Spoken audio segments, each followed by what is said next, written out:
Bienvenidos a todos, hermanos hispanohablantes. Espero hayan tenido un excelente día. Empecemos. Pete Hegseth, que es el secretario de Defensa de Estados Unidos, enfrentó una de sus audiencias más tensas en el Congreso en medio de una guerra que sigue escalando. Pero lo que ocurrió durante ese interrogatorio dejó en evidencia que la situación es mucho más grave de lo que aparentaba. El secretario de Defensa de Estados Unidos, Pete Hegseth, acaba de quebrarse bajo tanta presión durante su testimonio ante el Comité de Servicios Armados de la Cámara de Representantes. Estaba desconsolado, estaba gritando, parecía una rata acorralada. Déjenme mostrarles lo que ocurrió durante este interrogatorio perfecto de Pete Hegseth. Primero, la congresista demócrata, Capahal, interrogó a Pete Hegseth y también señaló lo incompetente que es Pete Hegseth. Miren, por favor. Mr. Hegseth, I stand by what I said last time you were here. You were incompetent then, you're incompetent now, and you're the gift that keeps on giving when it comes to incompetence. With that, Mr. Chairman, I yield back. Gentleman yields back. Chair, not Other than that, I'm doing great. Thank you. Luego, la congresista demócrata O'Douhan interrogó a Pete Hegseth mientras que él se negaba a decir por qué el general Randy George, ex jefe del Estado Mayor del Ejército, fue despedido por mensaje de texto. Obviamente esto vino de parte de Pete Hegseth. Miren, por favor. So I will move on, sir, and I'm going to reclaim my time. General George, let's talk about a guy who's a patriot. Somebody who every single person here in this dais and down there in that audience and out there in this world has huge admiration for. Why did he get fired? Well, as with any moves we make with general officers, first of all, I thank them for their service. And ultimately, my impression is you thanked him by a text or a phone call. You didn't even do it to his face. Out of respect for these officers, we never talk about the nature of their removal, but every one of them, including myself, knows that they serve at the pleasure of the president. Him? Ultimately, out of respect to these officers, we don't reveal it. However, I will note, it's very difficult to change the culture of a department that was been destroyed by the wrong perspectives. So you think General George destroyed a culture? There are many, we've gotten rid of many general officers in this administration because we need new leadership. You have no way of explaining why you fired one of the most decorated and remarkable men who's we ever needed served new the leadership. nation. That's And my so answer. your answer is a very immature way of responding to my request. Además, durante el interrogatorio de la congresista O'Douhan, Pete Hegseth se negó a decir cuántos meses más se requeriría para concluir con la guerra catastrófica y desastrosa de Irán. Miren, por favor. Despite the fact that your recent comments indicate that operations appear to be finished, there clearly is more work that needs to be done. As mentioned, today is indeed 60 days. So, Mr. Secretary, how many more months, just order of magnitude, do you think that you're going to need to be able to conclude operations successfully? And how many more billions of dollars do you think you're going to ask this body for? Well, as you know, and as the president has stated, you would never tell your adversary, especially once you've that is the line that you always especially once you've give me an order of decimated their military and you control their 3x, trade. 4x. How long you would. A continuación, el congresista demócrata Vinnie Mann interrogó a Pete Hegseth y dijo: entonces, Hegseth, ahora le echas la culpa a papi por esta guerra. Donald Trump es tu papi. Le echas la culpa a tu papi. Miren, por favor, qué risa cómo se interpretó. For President Trump, overwhelmingly, they voted for that I got position. that, but the president ordered the strike. Is that correct? Which strike are you referring to? The strike on Iran, the war that we're in. Oh, of course. I mean, Okay. he's the commander-in-chief. So He's it made sounds like the calls. It sounds like you're blaming Daddy for the mess we're in, and I don't think he's going to be particularly happy with you. I see what you're trying to do. There's no daylight in this administration on this Secretary, campaign, and I'm happy questions. You've been to admonished stand for shoulder to this shoulder before. with this administration. Reclaiming my time. Close. And so I just want to kind of give you the state of play right now. It's been 2 months of war. We have hopes for a resolution, but the war continues, really. Iran has closed the strait, and we've now gone in and blockaded their ports. 1/5 of the world's oil is unable to transit the strait, and the American people and the department are paying significantly more. And you also said that this is what the American people actually voted for. But actually, the American people voted for a promise not to get into Middle Eastern wars. And they voted for lower prices. And this is the exact opposite of what they got. So let me ask you this. The president ordered the strike. Is that correct? The president's been saying for over 30 years that Iran can never have a nuclear weapon. So he's been very clear as a position. When the American people voted for President Trump overwhelmingly, they voted for that position. But the president ordered the strike. Is that correct? Luego escuchamos este interrogatorio de la congresista demócrata Goodlander, que decía, entonces, ¿está de acuerdo con la declaración de que los militares no deben de seguir órdenes ilegales? Y entonces Pete Hegseth dice, ¿qué punto de conversación partidista es ese? Miren, por favor. American law that our service members follow lawful orders and lawful orders only. Is that right? Do you agree with the statement, quote, the military won't follow unlawful orders? I do. Mr. Hegseth, do you agree with that statement? I do, but understand what you're insinuating at a partisan point. I'm not. I'm actually quoting you directly, Mr. Hegseth, from April 12th, 2016. And I appreciate that on the record, you've clarified this important principle of American law. A continuación, el congresista demócrata Moulton, un veterano mismo, estaba interrogando a Pete Hegseth. Pete Hegseth mantenía su declaración de sin cuartel, que es un crimen de guerra, donde Pete Hegseth dijo que si en una guerra la gente se rinde, se les permite, bueno, quitarles la vida y no mostrarles cuartel. Mira este interrogatorio de aquí, por favor. Now, quickly, on March 13th in a press conference, you said, we will give them no quarter, no mercy. In order for no quarter or no survivors is a war crime under the Geneva Conventions. You understand that's murder. Do you stand by that statement? The Department of War fights to win, and we ensure that our warfighters have the rules of engagement necessary to be as effective as humanly possible. You called Democratic members of Congress to be tried for sedition for reminding our troops to follow the law. But when you tell them to commit a war crime, you stand by yourself. For insinuating that the laws that we're giving them are unlawful. Aquí tenemos más interrogatorio de Moulton. Miren, por favor, el clip. Okay, so let's just imagine. Which, by the way, if they had one, which the Obama deal was going to allow them to do, including the first Trump administration, they had one, prevented them from having a nuclear weapon. So, listen, how is this war going? Do you think we're winning? Militarily on the battlefield, it's been an astounding military success. No, but are we winning the war? Absolutely. Okay, so do you call Iran closing the Strait of Hormuz winning? Well, I would say the blockade that we hold that doesn't allow anything to come in or out of Iranian ports. Okay, so we've blockaded their blockade. So they blockaded us, and then we blockaded their blockade. That's like saying, tag, you're it. Or, you know, if President Madison had said, well, the British just burned down Washington, but don't worry, we're going to burn it down as well. Y escuchamos de otro veterano en el comité, el congresista demócrata de Lucio, de la región de Pittsburgh. Miren por favor su interrogatorio a Pete Hegseth. About this earlier. You said in, I think, your press conference, essentially, and I'll quote you here, no quarter, no mercy for our enemies. That's the end of the quote. Is your guidance that you expect our troops in harm's way, if there's a foreign enemy surrendering, laying down their arms, they're supposed to provide no quarter and kill them? You denied it, but you were indeed trying to take the chairman to a partisan place. That was General Milley.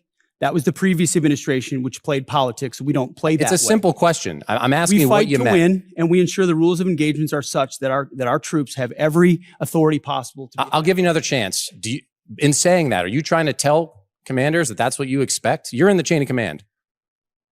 It's a simple question. I understand that. My commanders know exactly what the guidance is with each and every mission, and they know every tool. Secretary, every tool in at their disposal to refusing be to effective. answer it, I think you speak volumes. I think that's a dangerous thing. We all know the expectations. We know the law of war. We know what is lawful. I'd expect our commanders to understand that as well. I yield back. Y luego, otro veterano congresista demócrata, Ryan, estaba interrogando a Pete Hegseth. Miren por favor lo que sucedió ahí. Maximized across the theater. Let's talk about what defenses they had. Prior to the attack, officers on the ground knew our troops were vulnerable. In fact, they requested additional force protection. Did they receive it? Wherever humanly possible, force protection and counter UAS was always made available. They did not. In fact, when asked to describe the base's defense, one survivor who's come forward from the unit said, quote, I would put it in the none category. From a drone defense capability, none. So let's be clear, no counter-drone capabilities, no counter-rocket systems, no counter-mortar or counter-artillery, not even the basic overhead protection that you and I had 20 years ago in Iraq, and now 6 of our soldiers are dead. The next day, you downplayed the attack. You said it was a squirter that squeaked through fortified defenses. But since then, thankfully, brave survivors have come forward to set the record straight. One of our surviving soldiers told CBS, quote, painting a picture that one squeaked through is a falsehood. Another said the unit was, quote, unprepared to provide any defense for itself. It was not a fortified position. Another survivor said the building's protection was about as weak as one gets. Secretary Hegseth, that is obviously in direct contradiction to what you said from the Pentagon podium the next day. So are you saying that these soldiers, our soldiers who survived this horrific attack, are lying? What I'm saying is before the commencement of the conflict, we put in maximum defensive posture we could. That's a direct We contradiction moved to 70 what they said. in this directing. Can I speak, or are you just going to monologue falsehoods all over the place? It's not a falsehood. We moved 7,500 troops off of the Reclaiming X my based time. on the intel. Stop. Based on the intel. Stop.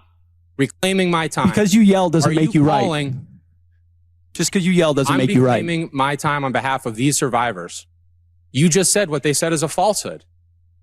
There's a much larger that picture. true? There's a much larger picture at play here that included integrated air defenses, bunkers, moving people off Then the why, X Mr. to Secretary, ensure are that they were not dead? part of the target. We moved those troops and all across the theater, thousands of troops off the X, off of their bases, because we knew what Iran was going to try to strike, and we knew there So could no be a answer. tragic moment. No there could be a answer, Mr. tragic moment where Secretary. something Again. could get through. Of Again, course, that's the I'm consequence of reclaiming my conflict, time. and we Again. remember those 6 every single day. I wanna but finish- don't play games with. I'm not playing games. Raising I want to your voice finish and with pointing one more fingers. quote from a survivor of the attack. And I put this on the record. Telling the truth is important. And we're not going to learn from these mistakes if we pretend these mistakes didn't happen. Secretary Hegseth, those soldiers told the truth. Those soldiers are braver than you are. I commend They are asking for accountability. They deserve accountability. And I'm asking for the same, starting with you. And as I said a year ago, you need to resign immediately. I commend those And I soldiers. yield back. Aquí tenemos más interrogatorio del congresista demócrata de Lucio. Miren por favor el clip. There, you heard direct quotes from some of them via CBS's reporting. They were willing to talk to the press. Things like they were unprepared to provide any defense for themselves in the unit. Things like we were moved closer to Iran to a deeply unsafe area that was a known target. Your spokesperson, Sean Parnell, in response to that reporting, said it was not true. Do you agree with that? He's calling these guys liars? I'm not calling our troops liars, and I don't know if what you're representing is correct or not. I'll take you at your word on that.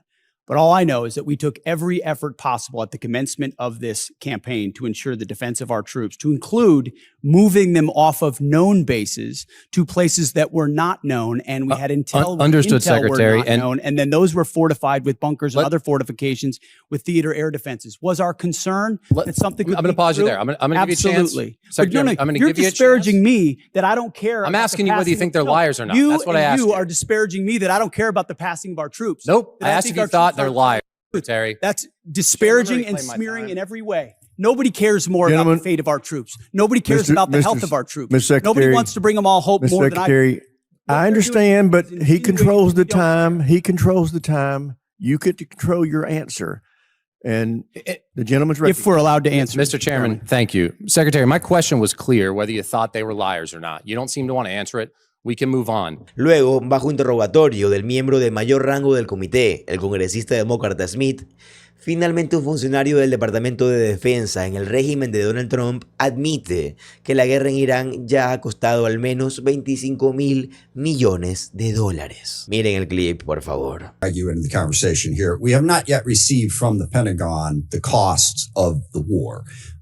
So just for the record, we'd like to get that as soon as possible. Certainly the munitions expended, but also underreported is we've had a fair amount of equipment destroyed, including 2 C-130s with the rescue of our downed airmen. So do you have either A, a cost estimate coming to us anytime soon, or B, a specific supplemental request? Thank you for that question. So approximately at this day, we're spending about $25 billion on Operation Epic Fury. Most of that is munitions. There's part of that is obviously O&M and equipment replacement. We will formulate a supplemental through the White House that will come to Congress once we have a full assessment of the cost of the conflict. Sure. So you're saying the full cost at this point is $25 billion? Yeah, that's our estimate for the cost. Okay. Interesting, because I'm glad you answered that question, because we've been asking for a hell of a long time and no one's given us the number. So if you could get those details over to us, that would... Más interrogatorio aquí mismo del congresista Smith y verán que Pete Hegseth realmente tuvo problemas a lo largo de este interrogatorio. Afirmó que las instalaciones nucleares de Irán fueron obliteradas, pero luego cuando Smith señaló, bueno, ¿cómo es que están obliteradas? Pero usted afirma que sus capacidades nucleares representan una amenaza inminente, a lo que Pete Hegseth luego comparó con, bueno, tienen sus ambiciones nucleares, sus ambiciones eran una amenaza inminente, pero tenían todos esos misiles balísticos y de cruceros convencionales como Corea del Norte. Pete Hegseth dijo, gracias por mencionar a Corea del Norte, donde Donald Trump y Kim Jong-un intercambiaron cartas de amor y Kim Jong-un finalmente pudo construir armas nucleares y ahora aparentemente está presumiendo de producir 10 cabezas nucleares al mes y construir el arsenal más grande del mundo. Pero debido a que Donald Trump es tan absolutamente patético y porque nuestros medios son tan complacientes, nadie habla realmente de lo que está pasando aquí. Nadie habla de eso, aparte claro, de los medios independientes como nosotros. Miren por favor el clip. Who's hell-bent on getting a nuclear weapon and get them to a point where they're at the table giving it up in a way that so they never have it. So they haven't broken yet. Okay, we haven't gotten there yet for all of the... Well, their nuclear facilities have been obliterated.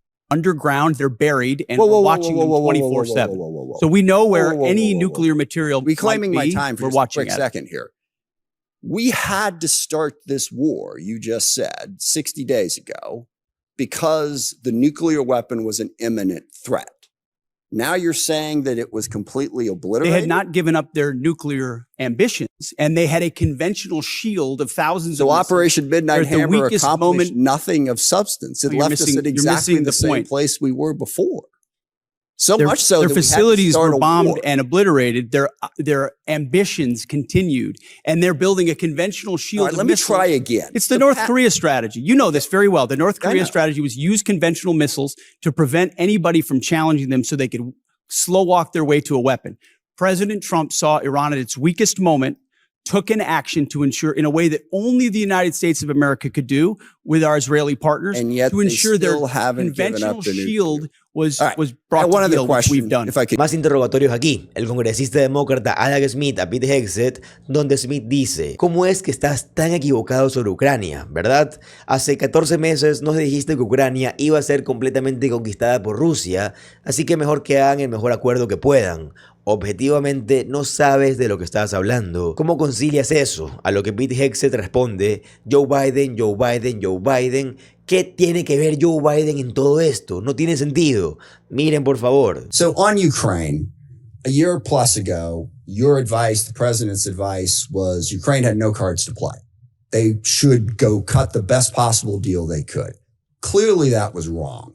What did you miss? What did you miss about the conflict between Russia and Ukraine that you didn't see that Ukraine was going to be capable of doing what they've done in the last 14 months? What we didn't miss, and we're here in this committee, is that Joe Biden, with no accountability, gave hundreds of billions of dollars of our weapons to Ukraine, to an outcome that never would have happened if President Trump was president. So he pulled out you guys don't talk about that. Ultimately, President Trump believes there should be a peace deal between Russia and Ukraine. But you didn't expect Ukraine to be where they're at right now. I'm asking you, just from a strategic standpoint, what I think did the you miss? Ukrainians have shown great courage, and I appreciate that Europe is now paying for any weapons that we provide. Y escuchamos al congresista demócrata Ro Khanna, quien cuestionó a Pete Hegseth sobre los costos de esta guerra, y Pete Hegseth simplemente lo encontró gracioso riéndose. Porque sí, se estaba riendo que usted y todos los estadounidenses y las personas en todo el mundo están sufriendo económicamente debido a Donald Trump y esta despreciable guerra. Miren, por favor.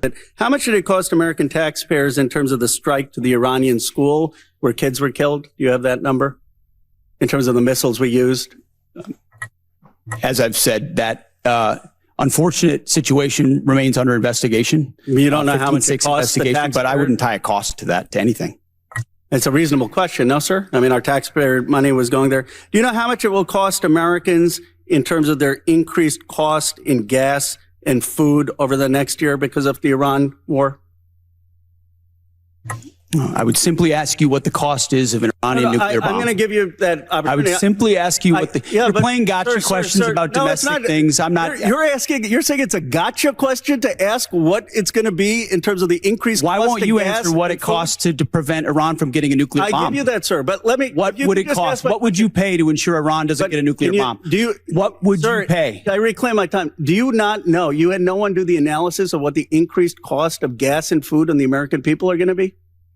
What is the cost of Iran holding that straight at issue with nuclear weapons? It's $631 billion, which means it's an increase of $5,000 a year for American households. Now, let me give you this point. You're saying that your operation is preventing a nuclear Iran. Will you acknowledge that there is an economic cost to the American people for doing what you believe is necessary to make Iran denuclear? Will you acknowledge the economic cost?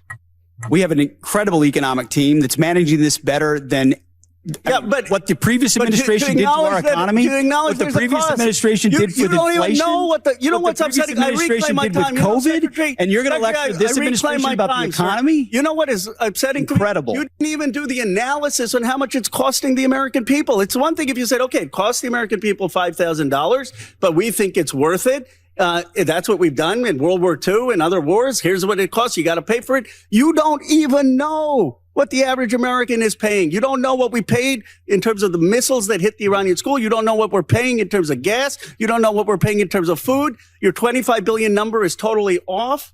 It's the incompetence. ¿Crees que esto es una pregunta capciosa? Pregúntale a los estadounidenses ahora mismo que no pueden pagar la gasolina, que no pueden pagar los comestibles, cuya casa puede estar a punto de ser ejecutada, que pueden ser desalojados. Dile que es una pregunta capciosa. Aquí tenemos más interrogatorio de Rogana. Miren, por favor. You said you wouldn't get us into bad wars. You said you would bring down the prices.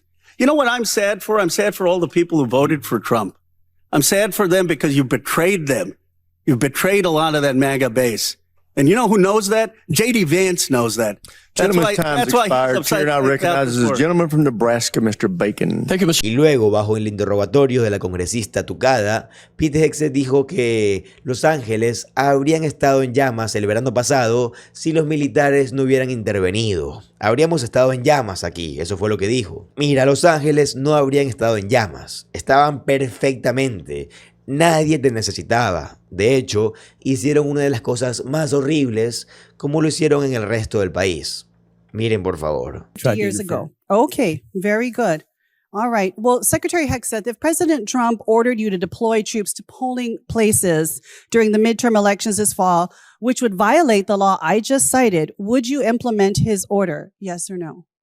What you're trying to insinuate is that the president would give unlawful orders and we would somehow deploy troops as a result. And the evidence of our department is that we've worked alongside law enforcement very effectively for 15 months. Los Angeles would have been on fire for the summer had we not come across. I humbly disagree with that, but this is not a hypothetical situation that I'm inferring on. Your president in January of this year told the New York Times that he regretted not ordering the National Guard to seize voting machines in key states after the 2020 election. Aquí hay más preguntas de Tucada. Miren, por favor. Of voting places was 250 years ago. We're talking 2020. So if the president, again, I'm asking you, orders you to break election law, violate the Constitution and the law, would you follow the orders of the president? Yes or no? The president, you like to insinuate that the president issues it's a simple orders, question. And does not. Who would you follow, the president or the Constitution? I will note that in 2024, troops were that was Joe Biden, by the way. Joe Biden were deployed to polling locations in 15 states. 2024, Joe Biden, troops deployed to polling locations in 15 states. Explain that one to me. I am asking you a question now. You seem to really like Joe Biden. You've brought his name up more than many other topics today.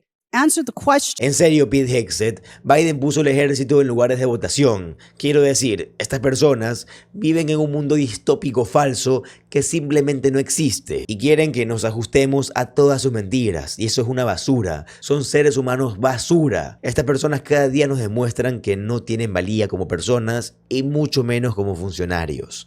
Miren, por favor. Answer the question. Who are you beholden to, Mr. Secretary, the president or the Constitution?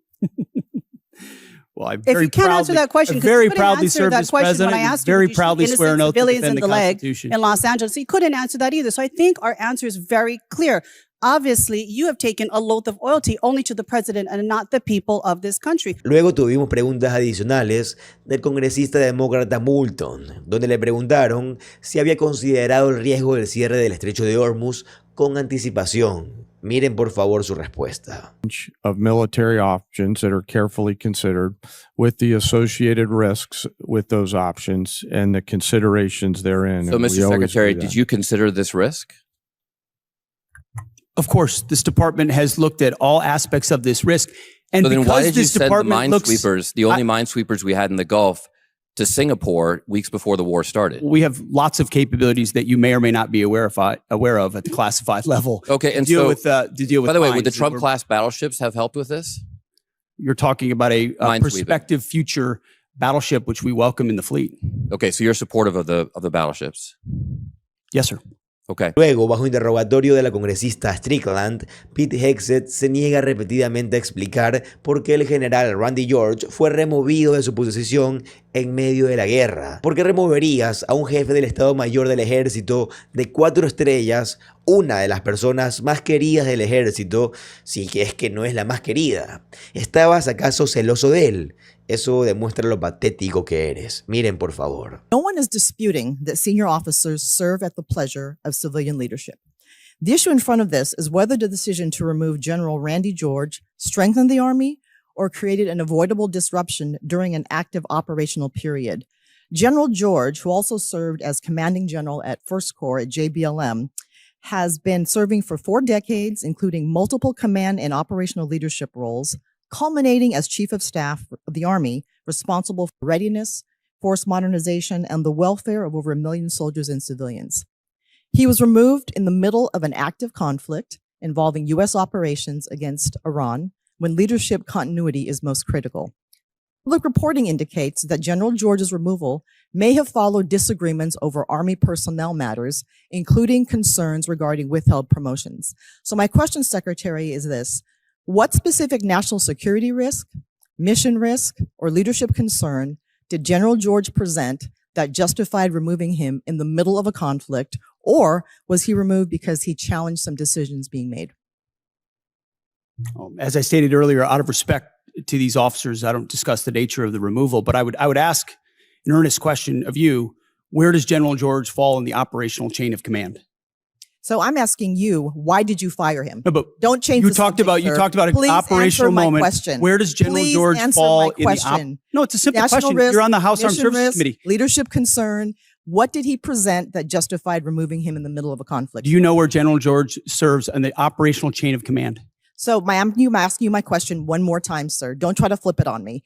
Why was he removed? Was he a national security risk, mission risk, or leadership concern? We don't. Yes or no? We don't talk about the nature of removals, don't answer the but question. you It's all also good. won't answer where So he to is be in the clear, operational chain of you command because removed he the isn't Army's- in it. He Mr. isn't I'm gonna in the reclaim my time. operational chain. Gentle of lady command. reclaimed her time. Yeah, we're going to You want to tie it to the war, but you don't Sir, even know where he is in the chain Secretary, of command. Show some respect, It's the gentle lady from Washington's time. Luego, la congresista Jacob simplemente se lanzó en contra de él. Miren, por favor. Same courage that Democrats had. Mr. Secretary, you keep saying that he is the best commander-in-chief we've ever had, the best negotiator. Talk to the troops. 13 American troops have died. More than 380 have been wounded. The Strait of Hormuz, which was wide open, is now closed. Less than 90% of traffic through the strait is still not going despite the ceasefire. The Iranian regime is still in power. It still has nuclear material. The war is costing Americans billions of dollars. And Mr. Secretary, if you think that this is what winning looks like, then maybe we should be questioning your mental stability. Maybe you are the one responsible for this failure, and the president should think about replacing you. Sounds Mr. like- Chairman, I yield back. Sounds Gentle like lady you're cheering yields for the back. wrong Chair, I side, which is recognize not the gentle lady surprising. from Virginia, Miss Kiggins. Pete Hegseth se negó a explicar la publicación de Donald Trump sobre Jesús. Miren, por favor. I want you to know this is not a partisan thing. In fact, many Democrats have had, many Republicans have had these same questions. Marjorie Taylor Greene said he's out of control and he's gone insane. Candace Owens said the 25th Amendment needs to be invoked. Megyn Kelly, Tucker Carlson, who you used to work with, Alex Jones, Stephanie Grisham, the list could go on. So how do I explain to my constituents that while they are in harm's way, their commander-in-chief is posting these unhinged posts. How did you explain to your constituents what happened on October 7th, or what happened in Afghanistan, or what happened with the debacle and the withdrawal in Afghanistan, where the troops were left? How did you explain that with Joe Biden's leadership? Mr. Secretary, how did you I'm not explain that to the asking you Marines about that the didn't get previous medals, administration. that we restored their medals because of that Mr. disastrous Secretary, withdrawal in I'm asking Afghanistan? about Did you what's explain that to happening your right now. constituents when Joe Biden was asleep at the wheel and he had an AWOL Okay, Mr. Secretary of Secretary, Defense? how I don't about think this you did. next post? How can I explain this next post to my constituents? I'm Jewish, so this doesn't really bother me, but my understanding is that this is quite offensive to many Christians. So how do you explain this post? I'm not here to explain posts. We have an incredible commander-in-chief who Mr. puts our Secretary. troops first. I'm here for a budget hearing about our troops. This is It's a historic about budget that's giving our us a troops. chance to defeat Mr. Secretary, our adversaries, Mr. and President Secretary, Trump is please, doing that this in is my world-class time. fashion. This is Gentle about lady our has reclaimed her troops. time, Mr. Secretary. This is about our troops. This is about who is commanding our troops and if our troops can trust that they are being sent into harm's way under good strategy. The mental stability of our commander-in-chief is deeply important to our troops. It's deeply important to this country. It wasn't our important to you troops' during Joe lives at Biden. stake. I'll remind you that when there were concerns, Democrats came together and he was not our nominee for president. So I encourage you to have the same courage that Democrats had. Pete Hegseth dice, Donald Trump es el comandante en jefe más agudo que hemos tenido en generaciones. Miren, por favor. So, Mr. Secretary, you are with the president a lot. And it pains me to even have to ask this about our president, but my constituents' lives are at stake. Do you believe that the president is mentally stable enough to be the commander-in-chief? Did you ask the same question of Joe Biden for 4 years? Mr. Secretary, Joe Biden is not the president. Mr. Trump has been president for a year and a half, and I'm asking you did right not. now. And I won't even engage with the level of disparagement that you're putting on the commander-in-chief, who indeed is... meeting Mr. with him Secretary, every single day. Mr. Secretary, Biden is not the president. Sharpest, most insightful commander-in-chief we've had in generations. And you want to compare, you want to ask that question after you and your fellow Democrats defended Joe Biden, who could barely speak and didn't know Mr. what day of the Secretary, week it as was? you know, he governed through an auto pen. You when- got a Secretary of Defense who went AWOL for a week. I can't Mr. be gone Secretary, for 10 days, for 10 I will minutes. reclaim without my someone time. looking- Thank you so much. Gentle lady's time. She's Hubo otra línea de preguntas a algunos de los otros individuos en esa mesa que vale bastante la pena señalar. Como cuando el subsecretario de Defensa, básicamente el Contralor, no respondió si tenía Signal. Y luego el general Kane dijo que tenía Signal en su teléfono, pero no quiso decirlo. Pero luego quiso cambiar su respuesta. Bueno, tal vez lo tengo en mi personal. No sé si lo tengo en mi teléfono militar. Todas estas personas están jodidamente comprometidas. Miren, por favor. Mr. Hurst, do you have Signal on your phone? I'm sorry, why is this relevant? Do you have Signal on your phone? What does this have to do with the budget? I'm going to take that as a yes. Mr. Kane, General Kane, do you have Signal on your phone? I do, sir, yes. Okay. So I want to talk about Signal. Last year, the Secretary and other administration officials discussed sensitive and almost certainly classified information about a strike in Yemen using the unclassified Signal app.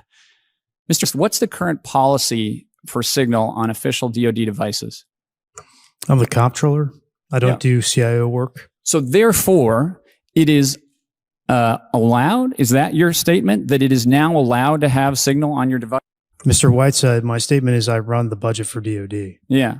Okay, well, he's got it on his phone, so therefore it must be permitted. Sir, I got to go back and look if it's on my official phone. I was talking about my personal phone. I'm not exactly sure. I'll go back and look, though. Okay. Last month, FBI Director Kash Patel made a public announcement that Russian hackers are targeting Signal app users in the government, specifically stated they were targeting individuals of high intelligence value, including current and former U.S. government officials.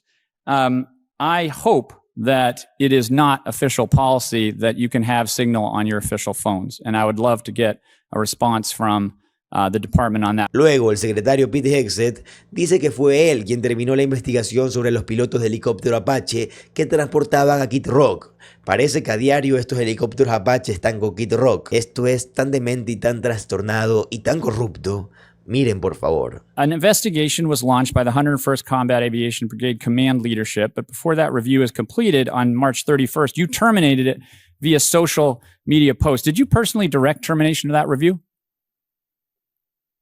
I did. Okay. Now, the the president said they probably shouldn't have been doing it and that I'd take a look at it. So did you talk to the president before terminating that review? Well, I don't relay what I talk about with the Okay, I think president. unfortunately that means that you did talk to him, which in turn means that you've just confirmed that the president himself overruled the leadership of the 101st Airborne. Mr. Secretary, you yourself have affirmed not what I said. repeatedly the need for higher standards and higher accountability at every level of your agency.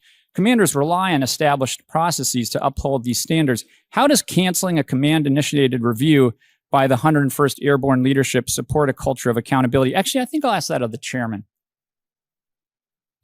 Sir, back to my earlier comments about the importance in my role of staying in the middle. What you're alluding to is, in my assessment, with deep respect for your ask, is a partisan question, and I think it would be inappropriate for me to answer that. Sir, I actually don't think it is. I think it is actually a very fundamental principle of accountability in our department, and I think it was the wrong decision. I'm going to close by just saying one thing. Mr. Secretary, you started this hearing by politicizing it. Y ahí lo tienen, amigos. Eso es lo que está pasando el día de hoy en Estados Unidos. La verdad, lamento que hayan tenido que ver un video tan largo, pero todo esto es muy importante de ver y espero que hayan llegado al final del video. Si fue así, por favor, pónganme un corazón en los comentarios para saber que lo vieron completo. Se los agradezco muchísimo, agradezco su apoyo, agradezco que vean un video completo, agradezco que se suscriban al canal, que lo compartan, que le den like. Significa muchísimo para mí, de verdad. Y lamento que me tengan que escuchar hablando tan ronco, tan afónico, pero lastimosamente estoy un poco enfermo, así que no me siento tan al 100 para hablar porque tengo la garganta hinchada.